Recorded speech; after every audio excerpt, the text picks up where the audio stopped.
Cartel boat got way too close to a U.S. aircraft carrier. Then this happened.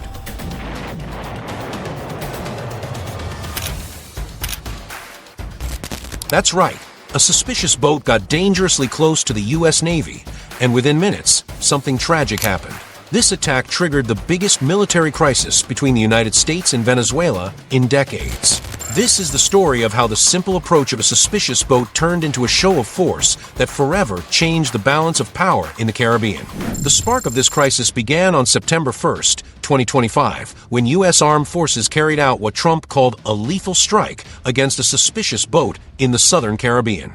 According to official information from Washington, the boat had departed Venezuela and was carrying illegal substances linked to the Tren de Aragua criminal organization. The result was devastating. 11 people lost their lives in the operation, marking the first direct clash between American military forces and Venezuelan vessels in international waters in modern times. Trump personally announced the operation the next day, saying that the United States would not hesitate to use lethal force against what he labeled as Venezuelan narco-terrorists. The American president was blunt. We knew exactly where they were and what they were doing. This is just the beginning of our campaign against drug trafficking coming from Venezuela. The Trump administration released footage of the attack, showing the exact moment U.S. missiles struck the boat, leaving no doubt this wasn't just political bluffing. The Venezuelan government's response was immediate and categorical. Diosdado Cabello, considered Maduro's right-hand man, called the attack an invention and a lie from the Americans, calling them murderers for supposedly killing innocent civilians. Caracas claimed that there was no Venezuelan boat in the area at the time reported by the United States, but Washington had visual evidence that completely contradicted that version.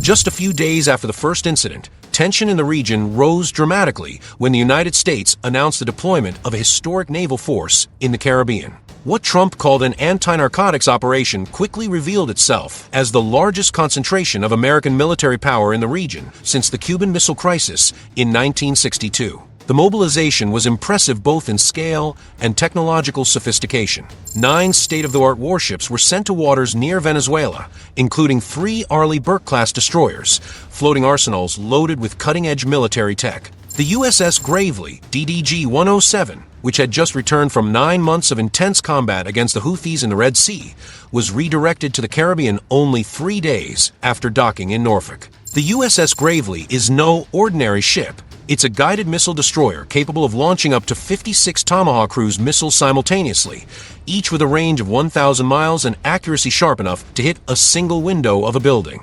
The ship also carries Standard SM-2 missiles for anti-air defense, Mark 46 torpedoes for anti-submarine warfare, and a Phalanx CIWS close-in defense system that can fire 4,500 rounds per minute. Alongside the Gravely, the USS Jason Dunham, DDG-109, took up strategic positions close to Venezuelan territorial waters. This Flight IIA destroyer has even more advanced capabilities, including a hangar for 2 MH-60 or Seahawk helicopters, Spy, 1D radar systems with a 300-mile range, and the ability to track more than 100 airborne targets at once. What makes the Jason Dunham particularly dangerous is its ability to fire Tomahawk missiles at land targets while fully maintaining air defense. Essentially, it can strike Venezuelan territory and defend itself from retaliation at the same time. The third destroyer in the fleet, the USS Sampson, DDG-102, completed a naval triangle that effectively locked down Venezuela's main sea routes. But the real power of the operation was hidden beneath the waves. A Los Angeles-class nuclear attack submarine was strategically positioned in the region, a weapon capable of firing Tomahawk missiles invisibly, staying submerged for months without being detected. The fleet was later reinforced by the USS Lake Erie, a Ticonderoga-class cruiser armed with the Navy's most advanced Aegis system. This ship alone carries 122 vertical launch cells, able to unleash a devastating mix of Tomahawks, Standards, and Astrocs, more firepower than many smaller navies have in their entire fleets.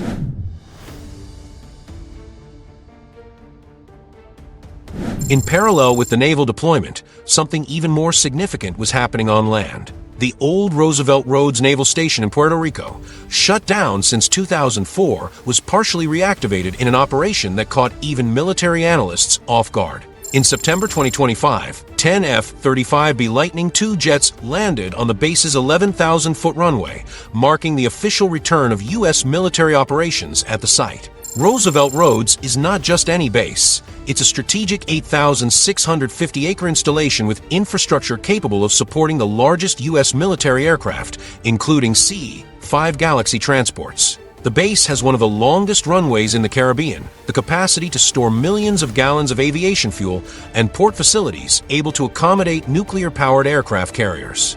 The F-35Bs stationed at Roosevelt Roads represent the most advanced stealth fighter technology in the world. Each plane costs $115 million and features capabilities that include vertical takeoff and landing, radar invisibility, sensors able to detect targets 125 miles away, and missiles that can destroy ground, naval, and airborne targets with surgical precision. Along with the F-35's MV-22 Osprey aircraft also arrived at the base. Hybrid tiltrotor planes that combine helicopter and airplane functions, capable of transporting 24 fully equipped soldiers at speeds of 310 miles per hour with a range of 1,000 miles. The Ospreys turn Roosevelt Roads into a rapid power projection hub, able to insert special forces anywhere in Venezuela in under 2 hours. The reactivation also included Sich 53K King Stallion helicopters, the most powerful heavy-lift transport aircraft in the world, capable of carrying a full armor Humvee or 37 soldiers. The combination of F-35s, Ospreys, and King Stallions at Roosevelt Roads creates a military capacity that goes far beyond intercepting small boats.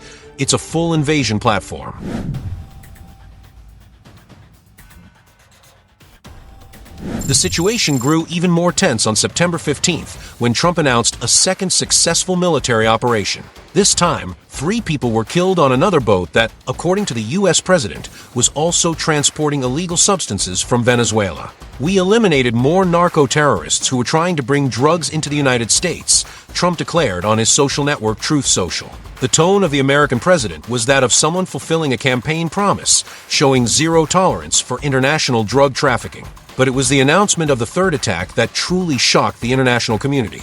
Trump revealed that a third boat had been destroyed by U.S. forces, again resulting in the deaths of 3 people. This time, the president was even more specific and provocative. "Dejen de enviarnos drogas," stop sending us drugs, Trump said in Spanish, addressing the Venezuelan government directly. The 3 operations, carried out in less than a month, represented a military escalation without precedent in the region, with at least 17 people killed in these high-seas clashes. International law experts questioned the legality of the operations, since there was no attempt to police board the vessels before the attacks. Human Rights Watch labeled the actions as extrajudicial executions, arguing that Trump would need congressional approval for such military operations. However, the Trump administration justified the actions by equating them to strikes against al-Qaeda, since the Tren de Aragua has been designated as a terrorist organization.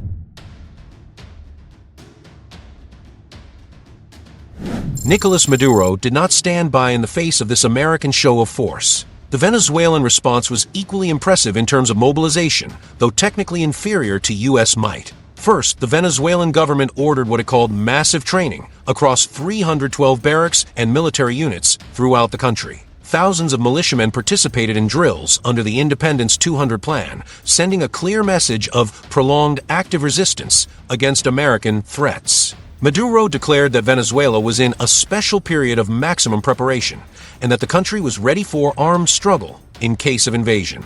But the most provocative response came from the skies when Venezuelan military aircraft began flying over U.S. ships in international waters. In one particularly bold move, 2 Venezuelan F-16 fighters, ironically built by the United States back when relations were good, performed low-altitude flyovers above the destroyer USS Jason Dunham. Most striking of all was Venezuela's display of its Russian-made Su-30 fighters armed with anti-ship missiles, a clear signal it had the ability to inflict significant damage on the American fleet, even if technically outmatched. Maduro mobilized what he claimed were millions of militiamen across the country, making it clear he would not be intimidated by the U.S. naval presence in the Caribbean. In direct response to American operations, Venezuela launched 3-day military exercises on the Caribbean island of La Orquilla, dubbed Sovereign Caribbean.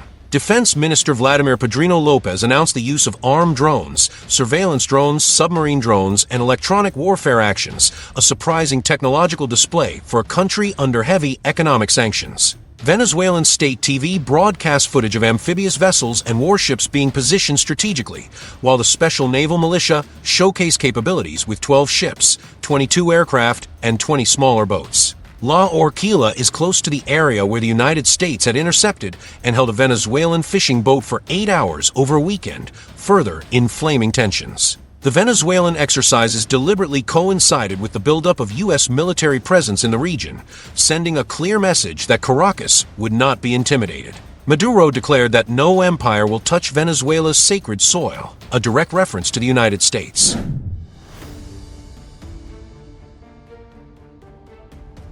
When many international analysts were already speculating about the possibility of a direct military clash between the two nations, something completely unexpected happened. Maduro drastically changed strategy, sending a letter directly to Donald Trump asking for dialogue and offering cooperation in the fight against the cartels. The letter, dated September 6th and later confirmed by the Venezuelan government, contained a proposal that caught Washington completely off guard. Maduro offered Venezuelan cooperation to capture the real leaders of the drug cartels, claiming that his government is also a victim of these criminal organizations. In the correspondence, the Venezuelan leader acknowledged that the trafficking of illegal substances is a serious problem affecting the entire region, but argued that the solution lies in bilateral cooperation, not unilateral military actions. Maduro proposed the creation of a joint commission to fight drug trafficking and suggested that Venezuela could provide crucial information about the routes and leaders of the criminal organizations. Even more surprising was Maduro's specific offer to help capture the leaders of Tren Aragua, the same group Trump accuses of operating out of Venezuelan territory.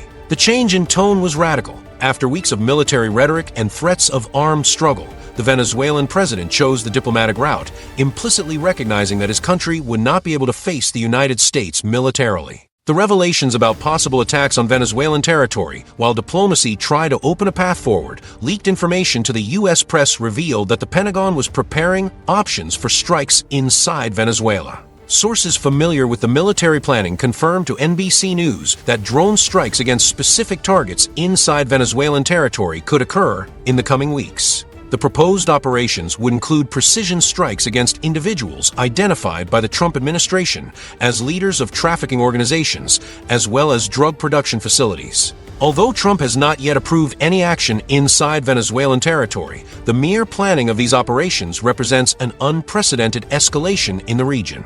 Military analysts consulted by the New York Times suggested that the presence of elite American special forces in the region indicates preparations for clandestine operations inside Venezuela itself. The reactivation of the base in Puerto Rico and the strategic positioning of the F-35s suggest capabilities that go far beyond intercepting small boats in open waters.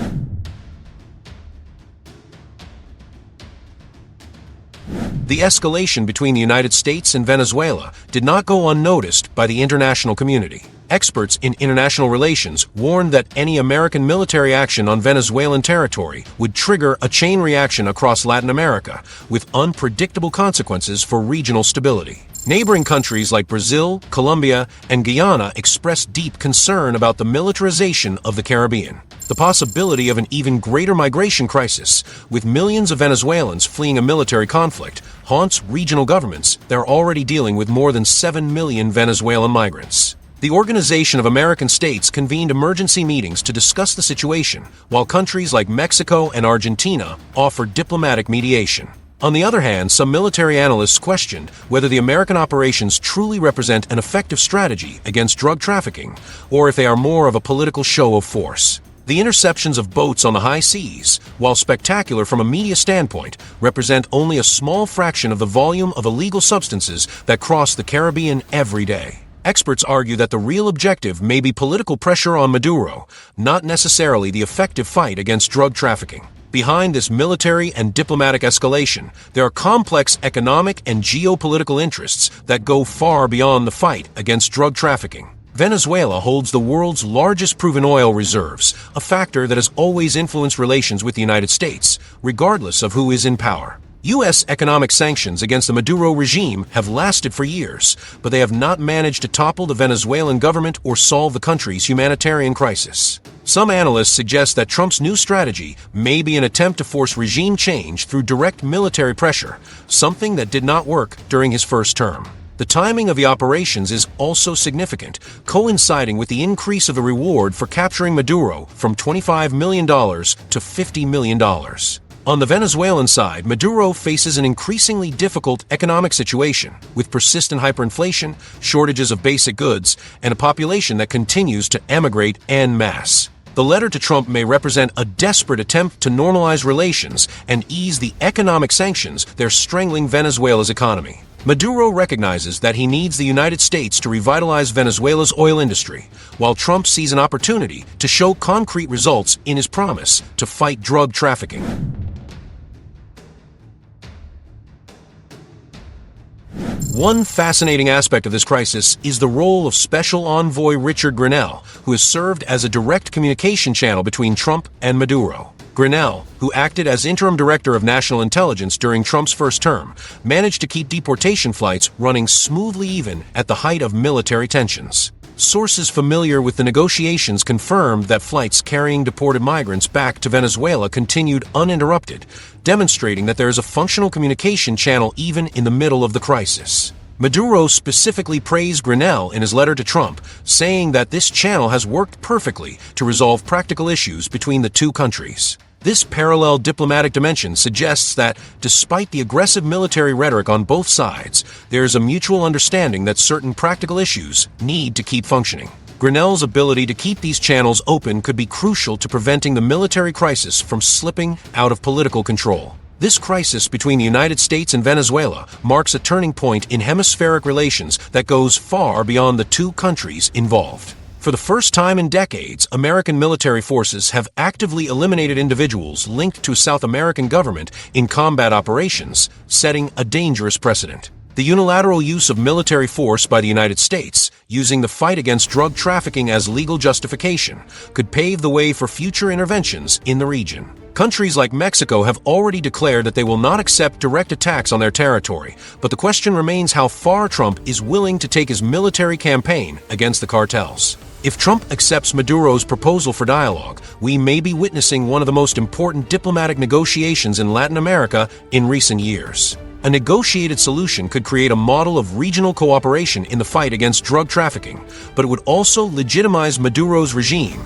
something Washington has been trying to avoid for years. On the other hand, if military operations continue to escalate, there is a real risk that some miscalculation could lead to a larger military clash. The presence of Venezuelan Russian-made Su-30 fighters and American warships in the same small Caribbean region creates a dangerous environment where an accidental incident could have devastating consequences. What began with a suspicious boat approaching dangerously close to American naval forces has turned into a crisis that exposes all the built-up tensions between the United States and Venezuela over the past years. The 4 American military interceptions, resulting in the elimination of at least 17 people, represent an unprecedented escalation that has put two countries on the brink of a military clash with unpredictable consequences. Maduro's response, alternating between shows of military strength and desperate attempts at diplomatic mediation, shows a leader trying to balance national pride with geopolitical realism.